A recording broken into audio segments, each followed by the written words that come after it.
Bonjour les gens, aujourd'hui nouvelle vidéo, comment faire un manga épisode 1, car oui c'est une série, comment écrire une histoire. Et donc dans la dernière vidéo je vous avais teasé un truc en rapport avec le décor et du coup... Et voilà, donc personnellement je trouve ça incroyable, hein.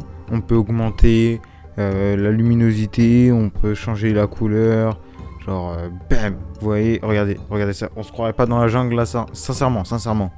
On dirait pas trop que je suis dans la savane. Là, ça se voit, je suis dans le désert, non? Ça se voit? Mais non, enfin... Là, obligé, je suis au Groenland. Obligé, 100%. Ah, ça va bien avec la vidéo derrière.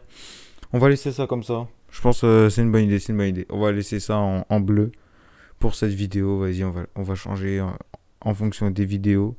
Voilà. On peut baisser la luminosité, voilà, etc. On va la baisser très légèrement. Voilà, incroyable. Non. Donc là, je vais vous donner un peu plein de conseils, de techniques, juste pour ne pas rater son histoire, tout simplement. Parce que, peu importe ce qu'on pourra dire, il n'y a pas de recette miracle. En fait, on peut juste essayer de la rendre la moins mauvaise possible. Mais je pourrais pas améliorer votre histoire, si vous comprenez. Je pourrais juste éviter de faire certaines erreurs. Et je dis ça alors que moi-même, je fais plein d'erreurs dans mes histoires, trop cool. Yes.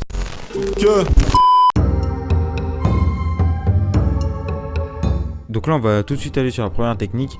Donc moi, c'est une technique que j'utilise souvent, que j'utilise même, je pense, pour toutes mes histoires qui tiennent la route. C'est tout simplement de d'abord créer des personnages et ensuite d'essayer de les relier entre eux et ça va faire des histoires toutes seules. Genre, imaginons, on crée un magicien et on crée un chevalier. On va dire, voilà, le magicien, il est lié par le chevalier parce que c'est un esprit qui lui a guidé, qui a dit que le chevalier est un chevalier au cœur pur, etc. Un truc bien classique.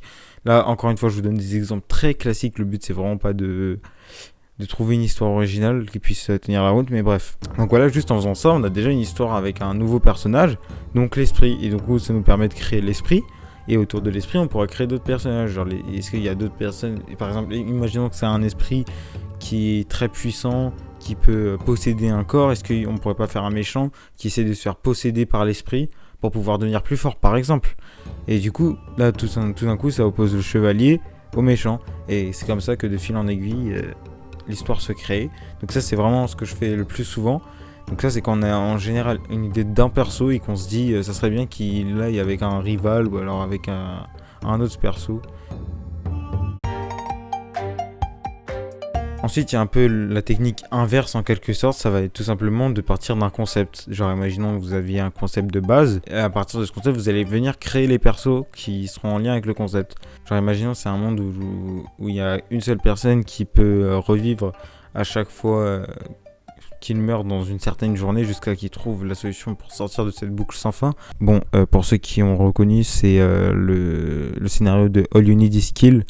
Et du coup aussi le scénario du film adapté en Amérique Edge of Tomorrow. Mais bref, passons. Bref, donc imaginons comme ça, on part d'un concept comme ça qui est très utilisé. Et donc c'est juste un concept de base. Et on va prendre ce concept et à partir de ce concept, déjà on va créer le héros qui doit mourir et revenir à la vie. Et à partir de ça, on peut créer les autres personnages, etc. qui auront un rapport direct avec le concept. Genre par exemple un médecin, enfin un docteur qui va étudier comment ça se fait que ça lui arrive à lui. On va faire par exemple, je sais pas moi, une fille qui connaît plus de choses, genre qui est un peu mystérieuse, ce genre de choses, vous voyez. Plein de trucs qui sont directement liés au concept et pas trouver le concept en reliant les personnages entre eux comme la technique précédente. En fait, c'est un peu la technique inverse en quelque sorte. On passe tout de suite à la troisième technique / conseil. Et donc, ça va être tout simplement de s'inspirer de sa vie. Genre, par exemple, faire correspondre le caractère de certains persos aux potes qu'on a ou à soi-même directement. Ou alors, tout simplement, faire des événements qu'on a déjà vécus. Donc, je pense que ça... J'en sais rien, mais je pense que ça doit être très utilisé dans les shoujo, par exemple. Les gens qui racontent leurs histoires d'amour. Ça m'étonnerait pas que ça arrive chez plein de mangaka qui font des shoujo. Mais je m'y connais vraiment pas en shoujo, donc je saurais pas vous dire. Mais par contre, je sais que dans Berserk, par exemple... toute la partie Golden Age, donc avant que ça se barre en couille, bien évidemment, quand ça se barre en couille, personne n'a vécu ça et je souhaitais à personne de vivre ça parce que si tu vis ça, bah tout simplement tu meurs et c'est pas cool la mort.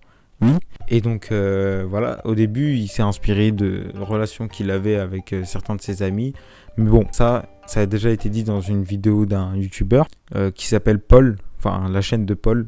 Donc sa vidéo est géniale, je vous la mets en description, moi ça me dérange pas, hein, voilà. Je vous la pose ici, vous faites ce que vous voulez avec, hein. Salut. Oui. T'as dormi? Bien passé la journée? Oui. Tu fais une vidéo sur One Piece? Non, c'est juste que je savais pas quoi mettre en fond. Et tu fais une vidéo sur quoi? Sur comment faire un manga. Mais pourquoi tu mets pas un manga en arrière-plan? Parce que ça bouge pas. What the fuck? Yes. Que Donc voilà, créer des personnages autour de ses relations, de ce qu'on a vécu, même y placer des anecdotes de sa vie.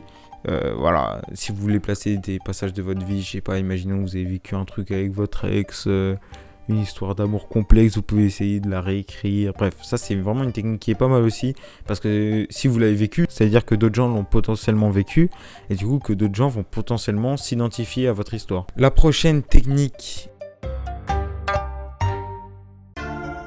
de conseil de je sais pas trop quoi on va appeler ça, on va dire le prochain point, ça va être plus simple. Ça va être de d'abord créer l'univers qu'il y a autour, genre les environnements, les règles, tout ce qui est logistique, tout ce qui est crédibilité, genre créer des royaumes, créer des continents, faire une carte du monde, tout ça. Genre le faire avant de créer les personnages.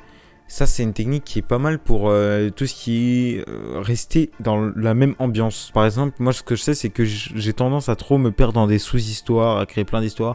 Ça peut être un point positif dans une longue série, hein, comme dans One Piece, par exemple. C'est un truc qu'il fait souvent et c'est plutôt bien. Mais c'est vrai que quand on veut faire un one-shot, par exemple, c'est plutôt perturbant. Donc, ce qui peut être intéressant, c'est de faire d'abord tout l'univers.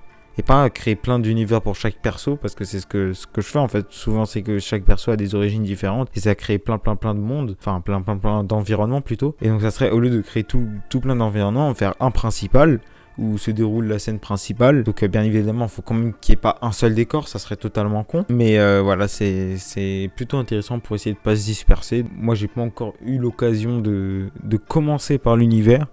Mais je sais que c'est une technique qui fonctionne plutôt bien, donc allez-y, hein, franchement, commencez par l'univers et ensuite faites des persos autour de cet univers. Alors là, ça va être vraiment un conseil, hein, c'est même pas une technique, genre c'est juste un conseil. Évitez tout ce qui est cliché du style une déesse, des 4 éléments, l'élu de la prophétie qui doit rassembler les 4 éléments pour pouvoir avoir accès à la déesse, c'est la déesse qui lui dit c'était sa destinée, tout ça. Ensuite, on se rend compte que le héros qui croyait en ses rêves, ça servait à rien, qui croit en ses rêves parce que tout était lié par la destinée. Naruto. Bref, évitez tout ce qui est cliché comme ça, qui a déjà été vu 100 000 fois partout. Et si un minimum d'innover, ça fait vraiment pas de mal et c'est pas difficile franchement. Si vous pensez que vous pouvez faire un manga, c'est que vous avez un minimum de créativité. Et bon, voilà, c'est toujours mieux de faire un truc un peu original plutôt que de faire un truc qui a déjà été vu des centaines de fois, mais bref. Mais il faut quand même faire gaffe à faire un truc plutôt clair, à pas partir en couille, sauf si vous êtes un putain de génie comme Araki. Lui, il peut faire tout ce qu'il veut, il saura toujours trouver une logique quelque part. Donc, à part si vous êtes un génie, partez pas dans des trucs trop bizarres qui tiennent pas la route dans votre tête. Des trucs bien clairs que vous pouvez même résumer en 3 phrases dans votre tête. Et surtout, quelque chose qui vous plaît en fait. C'est un peu contradictoire, je me contredis tout seul, mais en gros, si vous avez comme intention de partager un message, de partager une œuvre et de faire apprécier tout le monde, bah alors essayez d'innover un minimum, mais pas que ça soit trop bizarre. Et si vous voulez juste vous faire kiffer vous, bah écoutez, c'est dans le titre, faites ce que vous voulez. Y a pas besoin de se casser la tête. Si c'est juste pour faire kiffer, pour s'entraîner, si vous comptez même pas spécialement le publier, faites ce que vous voulez. Enfin, on s'en fout, vraiment. Quand c'est de l'entraînement, on a le droit à l'erreur. Prochain conseil qui est plutôt lié avec celui d'avant, ça va juste être de ne pas se préoccuper de savoir dessiner ou de savoir écrire une histoire plausible. Ok ? Dites-vous que si vous avez une histoire, n'attendez pas 1 an, 2 ans avant de savoir dessiner et d'avoir bien peaufiné votre histoire pour vous lancer en fait. Dès que vous vous sentez prêt, dès que vous sentez que vous tenez un petit truc et que ça peut fonctionner et que ça peut vous plaire à vous et à vos lecteurs, lancez-vous, attendez pas de savoir dessiner. Le dessin, c'est vraiment, quand on est vraiment motivé dans un projet, ça va être avec la pratique que ça va s'améliorer. De dessiner des planches couramment, c'est vraiment la meilleure chose pour s'améliorer en dessin. Genre pour tout ce qui est point de vue, parce que vous n'allez pas faire des poses statiques dans chaque case, vous n'allez pas juste faire la même pose à chaque case. C'est juste de la logique en fait.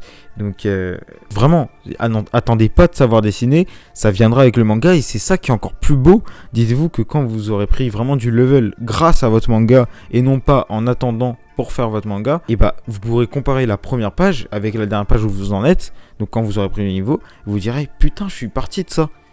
Et ça, c'est la plus grande des satisfactions. Alors que si vous attendez et tout, bah vous verrez jamais qu'est-ce que ça aurait donné si vous aviez commencé dès le début. Et ça peut être un très gros regret. Donc vraiment, lancez-vous dès que vous vous sentez prêt, dès que vous sentez que votre histoire a un petit truc, dès que vous êtes motivé en fait. Il faut juste la motivation, c'est tout ce qui compte. Prochain conseil, c'est pas vraiment un conseil, c'est plus une remarque pour tacler un peu les préjugés qu'on a. Toutes les idées sont bonnes. En fait, les idées, elles sont pas toutes bonnes, mais on peut tous en faire quelque chose de bien. Genre, je sais pas, prenons un exemple. Imaginons, on a une plaque d'égout, ok, qui aime pas du tout les feuilles. Les feuilles qui y a par terre, du coup, il déteste l'automne, tout ça. Les plaques d'égout sont en guerre avec les feuilles. Parce que les feuilles, quand elles se mettent sur les plaques d'égout, elles les bouchent. Et ça les empêche de respirer. Du coup, ça développe une espèce de sorte de racisme. Il y a un régime communiste qui se lance chez les feuilles pour pouvoir tous s'assembler et réussir à faire tomber en fait l'armée des cages d'égout. Parce qu'il y a des clans en fait de cages d'égout avec plusieurs grades, avec des cages d'égout qui sont super fortes, d'autres cages d'égout qui sont un peu moins fortes, etc., etc. Et donc ça a créé une espèce de géant conflit entre les cages d'égout et les feuilles. Et donc vous pouvez essayer de rendre ça vraiment, genre donner ça comme avec un aspect sérieux. Mais plus ça sera sérieux, plus ça sera drôle. Parce que quand même on part d'un principe avec des cages d'égout et des feuilles.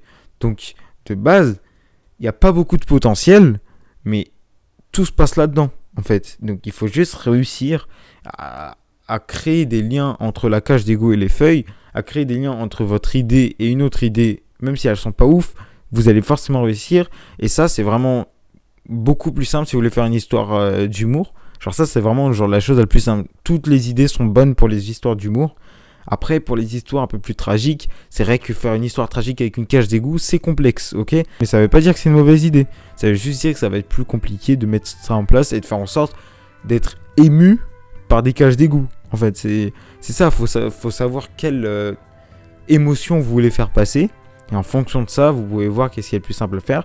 Mais en tout cas, dans tout ce qui est humour, tout ce qui est shonen, what the fuck, japonais, tout ça, franchement, toutes les idées sont bonnes. Vous prenez n'importe quel objet, vous prenez n'importe quel animal, n'importe quoi, en fait. Vous prenez même l'air. Vous pouvez dire que l'air est un super-héros, je sais pas. Vous pouvez raconter comment l'air vit d'être mal respiré. L'air qui explique que plus on le respire bien, plus ça va refaire sa journée. Bref, vous voyez, on peut vraiment partir dans les délires. En fait, ça n'a aucune limite, tout simplement.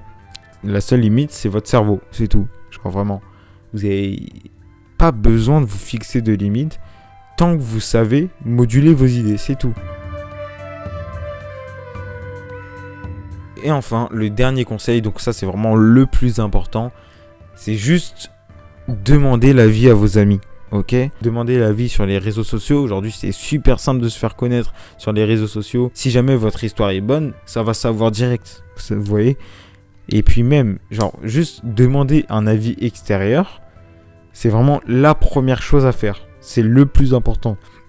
Vous lancez pas dans votre truc tout seul, sans savoir du tout ce que vous voulez faire, parce que ça, c'est un truc casse-gueule, genre vraiment. Et ce qui serait encore mieux, ça serait qu'il y a un autre pote à vous qui a un projet lui aussi. Pas forcément de manga, hein, juste un projet, genre par exemple dans la musique, imaginons que vous avez un pote qui veut devenir rappeur. Et donc vous allez lui donner votre avis sur son projet, et lui sur le vôtre. En fait, je sais pas trop quel cas de figure est mieux entre que votre pote ait le même type de projet que vous, style un manga par exemple, ou alors que le pote ait un projet qui n'a rien à voir. Parce que si le projet n'a rien à voir, il aura un œil vraiment plus extérieur. Et donc si vous arrivez à faire accrocher quelqu'un qui est totalement extérieur à votre univers, à votre univers justement, c'est que vous êtes un génie déjà de 1. Et que votre histoire a beaucoup de potentiel. Mais après, c'est vrai que si jamais c'est quelqu'un qui s'y connaît dans le milieu, il saura vous donner des conseils, il saura vous dire pourquoi c'est bien argumenté.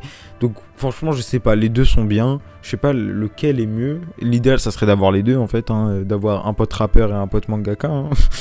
Mais bon, on n'a pas tout ce qu'on veut dans la vie. Et donc, en parlant de ce pote qui veut faire un manga lui aussi, alors lui vraiment, déjà je voudrais juste le remercier pour toute la motivation qu'il me donne, parce qu'en fait il faut savoir que ce gars-là, genre il hésite vraiment à se lancer. Il a un putain de concept, mais quand je vous dis il a un putain de concept, son concept c'est juste aux petits oignons, genre vraiment. Il m'a raconté, c'est parti de rien du tout, c'est devenu tellement un truc de ouf, là il voit son manga dans sa tête, et tout ça c'est parce qu'on lui a donné de la motivation. Et donc en fait quand je lui donne de la motivation, en faisant des discours par exemple, ça me motive moi-même. Et le fait de voir que lui, ça le motive vraiment et que ça l'aide vraiment à avancer dans son histoire, ça me motive moi-même en me disant, bah ça veut dire que moi aussi je peux avancer dans mon histoire en fait. Et c'est ça qui est génial en fait, c'est avoir un pote comme ça qui fait le même projet, voilà, un autre projet, c'est vous entraider entre vous et ça va vous motiver l'un l'autre, même s'il y en a qu'un seul qui motive, parce que là dans la relation c'est plus moi qui lui fais des discours et tout, mais même s'il y en a qu'un seul, ça va motiver les deux en fait, tout simplement. Et puis ce gars là c'est vraiment le sang de la veine, de la venasse, tout ça. Mais ouais, je l'adore ce gars, franchement il me donne trop d'énergie, il fait plein de trucs que j'adore en fait. Dès qu'il y a un truc qui va pas et qu'on lui dit, il comprend et tout. Genre vraiment, je vous souhaite à tous d'avoir un gars comme ça si jamais vous voulez lancer dans le manga. Et même si vous voulez pas vous lancer dans le manga, hein, ça fait toujours ça de prix. Et voilà, donc tout simplement merci à lui. Hein, je vous laisse ses coordonnées juste ici. Si vous voulez un peu plus en savoir sur son histoire, hein, je le laisse savoir qu'est-ce qu'il dit, ce qu'il dit pas. Et donc lui par exemple, au niveau dessin, il hésite vraiment parce que il a un petit niveau, mais c'est pas incroyable non plus. Du coup, il est bloqué à cette étape et il se dit, est-ce que c'est vraiment une bonne idée de se lancer maintenant? Est-ce que j'attendrai pas un peu? Et du coup, c'est en lui disant tout le temps, n'attends pas, que son histoire avance tout simplement. Donc au final, c'est la meilleure des choses à faire, de ne pas attendre. Voilà, tout simplement. Gros bisous à toi. Tes coordonnées sont dans la description, bien évidemment, Instagram, tout ça. Bah, je dis tout ça, mais en fait, il n'y a que Instagram sur lequel il est actif, mais bon. Yes. Donc voilà les gens, ce sera tout pour cette vidéo. J'espère vraiment qu'elle vous aura plu. C'est vraiment le premier épisode, c'est mon avis à moi, mes méthodes, mes conseils. C'est pas une vidéo complète, hein, que ce soit clair. C'est vraiment mon ressenti, ce qui est le plus important pour moi, mais il y a plein de choses, certainement, à côté desquelles je suis passé. Donc je vous rappelle vite fait ce qu'il y a dans la description. Il y a la vidéo de Paul, il y a les coordonnées de mon pote, et il y a un maximum d'amour car je vous aime. Salut!